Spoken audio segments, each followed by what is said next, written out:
Bonjour, ici Tariq, le responsable du support de SG Autorépondeur. Je vous fais cette étude de cas concernant une nouvelle fonctionnalité qui vient d'apparaître et qui est sur le menu complet dans la partie outils avancés sur mes contacts.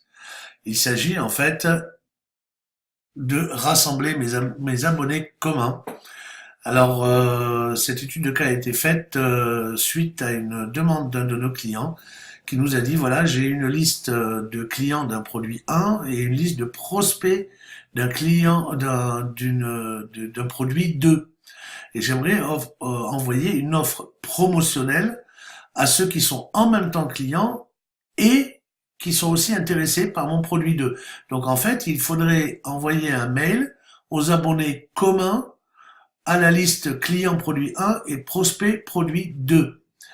Et donc du coup, le but du jeu, c'est effectivement d'extraire les abonnés communs dans une liste commune. Alors nous allons voir comment cela se fait. J'ai préparé les deux listes concernées ici, la liste A et la liste B, en prenant soin de mettre un abonné commun.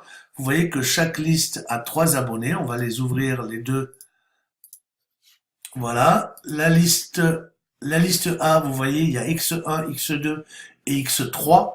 Et dans la liste, alors bien sûr, ce sont des adresses email complètement factices. Et dans la liste B, vous avez X2, qui est donc le commun avec le X2 de la liste A, et Y1, Y2. Comme ça, on ne peut pas se tromper. Alors, on va utiliser la fonctionnalité. Donc, comme je vous l'ai dit, la fonctionnalité au niveau des outils avancés sur mes contacts et comparer, rassembler mes abonnés communs. Il suffit de faire un choix ici d'action. Donc, je vais comparer, je vais chercher ma liste A. Voilà, avec mes 3 contacts. La liste témoin, ça sera la liste B.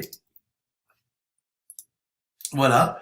Et là, je vais trier donc, je vais extraire les abonnés communs à ces deux listes dans une nouvelle liste que je vais appeler liste A plus B.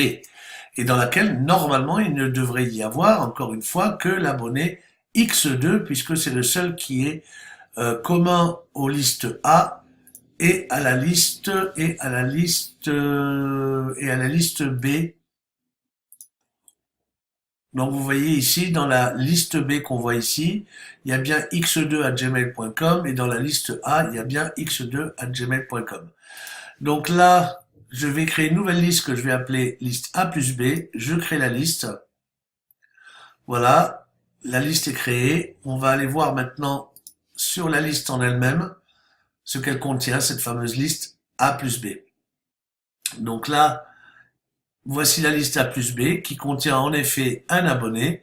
Et si on regarde quel est cet abonné, on se rend compte que c'est bien le X2 qui était donc l'abonné commun aux listes A et aux listes B.